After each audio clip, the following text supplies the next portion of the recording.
आप सभी को सावन शिवरात्रि की ढेरों शुभकामनाएं। दोस्तों, आज के इस वीडियो में आप सभी जानेंगे कि चार पहर की सरल पूजा विधि क्या है और चार पहर की पूजा करने से हमें कौन कौन से फलों की प्राप्ति होती है। तो आज की इस वीडियो में सबसे सरल तरीके से चार पहर की पूजा विधि मैं आप सभी को करके दिखाने जा रही हूँ। तो देखिए, सावन शिवरात्रि के दिन सबसे पहले नहा धोकर आप तैयार हो जाएं और उसके बाद में पूजा के लिए एक स्थान को सुनिश्चित करके साफ स्वच्छ कर ले और वहाँ पर एक चौकी लगाएं। चौकी के ऊपर में सफेद, लाल या फिर पीले रंग का आसन लगा दीजिए और सबसे पहले भगवान भोलेनाथ का नाम लेते हुए एक देसी घी का या फिर तिल के तेल का हम दीपक प्रज्वलित कर लेंगे। अब देखिए, चार पहर की जो पूजा सामग्री है वो मैं आप सभी को दिखा देती हूँ। सबसे मिनिमम सामग्री मैं आपको दिखाने जा रही हूँ। तो देखिए, इस सामग्री में सबसे पहले तो हमें गंगा जल जरूर ही लेना है। गंगा जल नहीं हो तो शुद्ध जल से भी आप अभिषेक कर सकते हैं। इसके बाद में दूध, दही यहाँ पर मैंने ले लिया है, साथ ही में घी और शहद भी हम यहाँ पर रख लेंगे। अब देखिए, चार पहर की पूजा के लिए ये चार सामग्री सबसे ज्यादा जरूरी होती है। ये चारों चीजें आप पहले से व्यवस्था करके रखिएगा। साथ ही में हमें चाहिए होंगे फूल, बेलपत्र, शमी के पत्ते और धतूरा, जो कि भगवान भोलेनाथ की सबसे प्रिय वस्तुएं होती है। ये भी हम पहले से व्यवस्था करके रखेंगे। देखिए, पूजा सामग्री की मैंने अलग से वीडियो डाल दी है, आप उस वीडियो को जाकर जरूर देख लीजिएगा। इन सभी सामग्री को हम एक थाली में रख लेंगे और अगर आपके पास में डमरू या रुद्राक्ष की माला है तो आप इन चीजों को भी यहाँ पूजा में शामिल कर लीजिएगा। आज के दिन इन सभी चीजों का पूजन किया जाता है। इसी के साथ में चार कलावा हम रख लेंगे। अगर आपके पास में जनेऊ का जोड़ा है तो आप उन्हें भी रख लीजिएगा। जनेऊ नहीं है तो केवल चार कलावे से भी आप इस पूजा को संपन्न कर सकते हैं। अब देखिए, एक थाली में सबसे पहले चंदन से हम ओम बना लेंगे और इसके ऊपर में कोई भी छोटी सी प्लेट या कटोरी हम रख देंगे। और देखिए, चार पहर की पूजा में ये मिट्टी के शिवलिंग मैं यहाँ पर रख रही हूँ। मिट्टी के जो शिवलिंग है, इनकी चार पहर की पूजा करने का विशेष महत्व होता है। तो शिवलिंग को हम विराजमान कर देंगे। ध्यान रहे कि शिवलिंग की जलाधारी जो होती है उसकी दिशा उत्तर दिशा यानी कि नॉर्थ की तरफ ही होना चाहिए। इस बात का विशेष रूप से ध्यान रखिएगा, ये हमेशा उत्तर की तरफ होना चाहिए। अब अपने दोनों हाथों को जोड़कर भगवान भोलेनाथ का हम आवाहन करेंगे।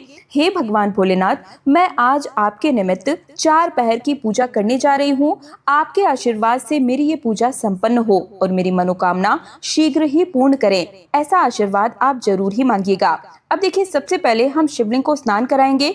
तो अपने मन ही मन में ओम नमः शिवाय महामंत्र का जाप करते हुए सबसे पहले हम शुद्ध जल से स्नान कराएंगे और इसी जल में हमने गंगा जल डाल दिया था, तो बड़े ही प्रेम भाव से हम जल से स्नान करा देंगे। अब देखिए, प्रथम पहर की पूजा में दूध से यानी कि कच्चे गाय के दूध से हम स्नान करवाते हैं। तो ओम नमः शिवाय महामंत्र का जाप करते हुए कच्चे गाय के दूध से एक धार लगाते हुए भगवान भोलेनाथ को हम स्नान कराएंगे। इसके बाद में एक बार फिर से साधारण शुद्ध जल से स्नान करवाएंगे और फिर हम भगवान भोलेनाथ का श्रृंगार करेंगे। तो यहाँ पर भस्म से आप तिलक कर सकते हैं या फिर आप चाहें तो चंदन से भी तिलक कर सकते हैं। इसके बाद हम फूल चढ़ाएंगे। तो अगर आपके पास में सफेद फूल है तो आप वो चढ़ा दीजिए, ना मिले तो जो भी फूल मिल जाए वो आप चढ़ाएं। फिर हम धतूरा चढ़ा देंगे। एक बेलपत्र के ऊपर में चंदन लगाकर हम इस प्रकार से भगवान भोलेनाथ के ऊपर में चढ़ाएंगे। ध्यान रहे कि बेलपत्र की उल्टी तरफ यानी कि चिकनी सतह जो होती है वो हमें शिवलिंग पर स्पर्श कराते हुए ही चढ़ाना चाहिए। और अब वस्त्र के स्वरूप में हम कलावा चढ़ाएंगे। इसके बाद में हम भोग समर्पित करेंगे। तो देखिए, आप जितना चाहे अलग अलग प्रकार के भोग समर्पित कर सकते हैं, कितने भी पकवान बना सकते हैं, लेकिन कोई भी व्यवस्था ना हो पाए तो आप चार पहर की पूजा के लिए चार केले ले लीजिए या चार आम ले लीजिए या कोई भी चार मौसमी फल रख लीजिए। हर एक पहर में एक एक केला या आम का भोग आप समर्पित कर सकते हैं। साथ ही में प्रथम पहर की पूजा में हम रुद्राक्ष का पूजन भी कर लेंगे। अगर आपके पास में डमरू है तो आप उसका भी पूजन कर सकते हैं। गौ माता है तो उनका पूजन भी कर लीजिएगा। मेरे पास में चांदी की ये गौ माता है तो मैं इनका पूजन कर लूंगी। दीपक का पूजन भी हम इसी समय पर करेंगे और इसके बाद में हम आरती करेंगे। तो प्रथम पहर की जो पूजा है ये प्रदोष काल में यानी कि लगभग शाम 6 बजे से लेकर रात 9 बजे के बीच में करना होता है। चारों पहर की पूजा के जो शुभ मुहूर्त है वो मैं डिस्क्रिप्शन में लिख दूंगी, आप चेक कर करके वहां से पूजन कर सकते हैं, या इसके लिए अलग से मैंने वीडियो भी बनाया हुआ है, शुभ मुहूर्त बताए हुए हैं, तो आप उस वीडियो को देखकर भी चेकआउट कर सकते हैं। देखिए शाम के समय में 6 बजे से लेकर रात 9 बजे के बीच में आप प्रथम पहर की पूजा कर लीजिएगा। पूजा करने के बाद में हम आरती कर लेंगे और अपने दोनों हाथों को जोड़कर जल लेकर 3 बार इस प्रकार से पूजा का आचमन कर लेंगे, आरती को शांत कर देंगे। हाथ जोड़कर पूजा के प्रथम पहर में जो गलती या भूल चूक हुई हो उसके लिए क्षमा याचना मांग लेंगे। तो इस तरह से हमारे प्रथम पहर की जो पूजा है वो संपन्न हो जाएगी। अब देखिए द्वितीय पहर की जो पूजा है वो हम शुरू करेंगे। तो देखिए जो श्रृंगार हमने भगवान को चढ़ाया था, बेलपत्र, फूल, कलावा, इस सारी सामग्री हम निकाल देंगे और थाली में ही रख लेंगे। फिर हम दूसरे पहर की पूजा में दही से भगवान भोलेनाथ का अभिषेक करेंगे। तो ओम नमः शिवाय महामंत्र का जाप करते हुए आप 5 या फिर 7 बार दही से शिवलिंग को स्नान कराएं और इसके बाद में एक बार फिर से गंगा जल या साधारण जल से हम भगवान भोलेनाथ को स्नान कराएंगे। देखिए प्रथम पहर में पूजा में जो धर्म के रास्ते क्लियर होते हैं, यानी कि जो हमारे धार्मिक मार्ग होते हैं वो बहुत ही प्रशस्त हो जाते हैं। और दूसरे पहर की पूजा की बात करें तो इससे हमारी आर्थिक स्थिति मजबूत होती है और माँ लक्ष्मी का स्थायी रूप से घर में निवास होता है। धन संपत्ति की अगर कोई कमी है तो हमें 4 पहर की पूजा जरूर ही करनी चाहिए। तो देखिए दूसरे पहर की पूजा में भी हम उसी तरीके से तिलक करेंगे, फूल समर्पित करेंगे, वस्त्र के स्वरूप में हम कलावा समर्पित कर देंगे और भोग भी हम यहाँ पर समर्पित कर देंगे। आप चाहे तो चारों पहर की पूजा में अलग अलग भोग भी समर्पित कर सकते हैं या एक ही तरह का भोग भी समर्पित कर सकते हैं, या आप चाहे तो केवल मिश्री बतासे का भोग भी समर्पित कर सकते हैं। ये टोटली आपके भाव के ऊपर ही निर्भर करता है। और अब हम आरती कर लेंगे। आरती होने के बाद में फिर से हम दोनों हाथों में थोड़ा सा जल लेकर 3 बार घुमाते हुए इस प्रकार से पूजा का आचमन कर लेंगे। ये पूजा रात के समय में रात 9 बजे से लेकर 12 बजे के बीच में की जाती है। और अब हम तृतीय पहर की पूजा आरंभ करेंगे, जिसका टाइमिंग लगभग रात 12 बजे से लेकर सुबह 3 बजे के बीच में होता है, जो कि सबसे कठिन समय माना जाता है, क्योंकि इस समय पर बहुत ज्यादा नींद आती है और इस समय पर की गई पूजा से हमारी हर प्रकार की मनोकामना शीघ्र ही पूर्ण होती है। किसी भी प्रकार की आपके मन में कोई इच्छा है, कोई मनोकामना है, तो इस पहर की पूजा हमें अवश्य ही करनी चाहिए। तुरंत ही इस पूजा का रिजल्ट भी हमें प्राप्त हो जाता है।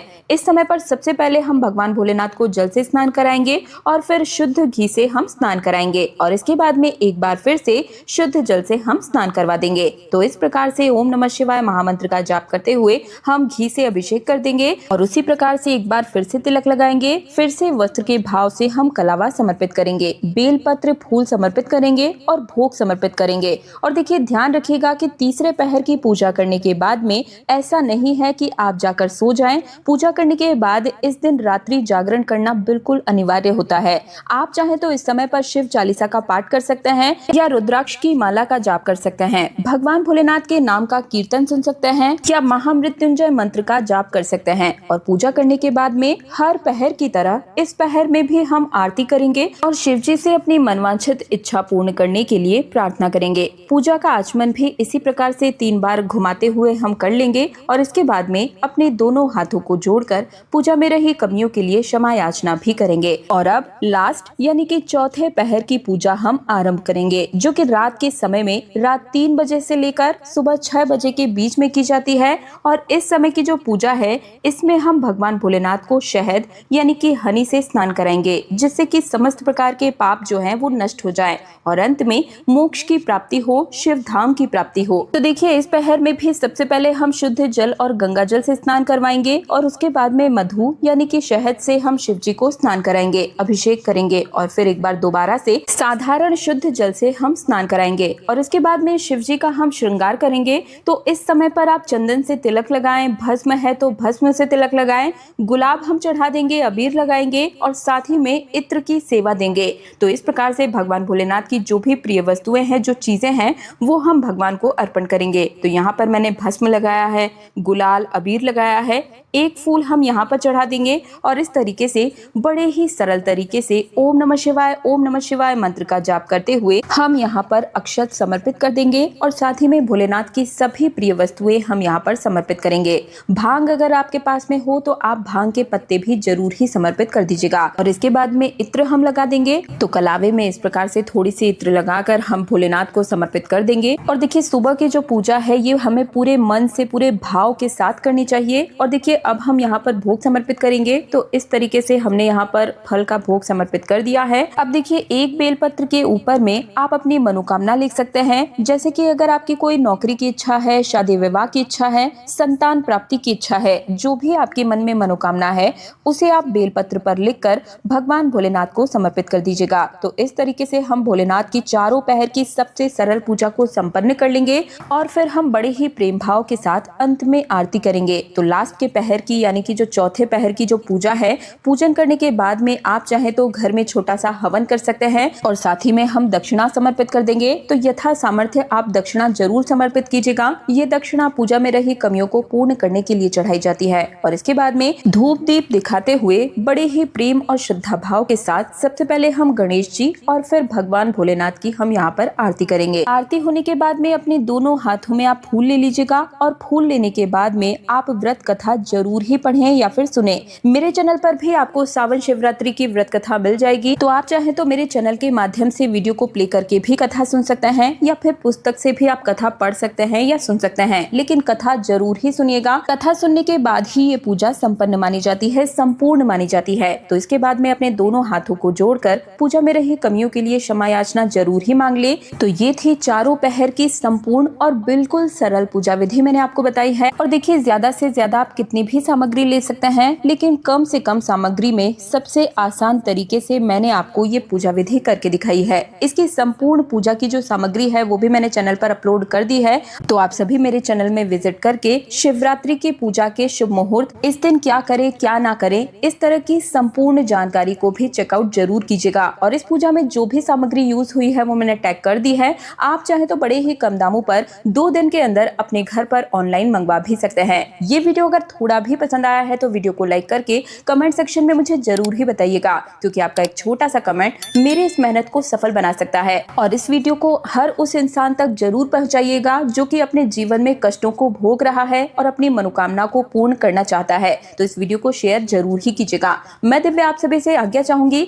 आप सभी को शिवरात्रि की ढेरों शुभकामनाएं।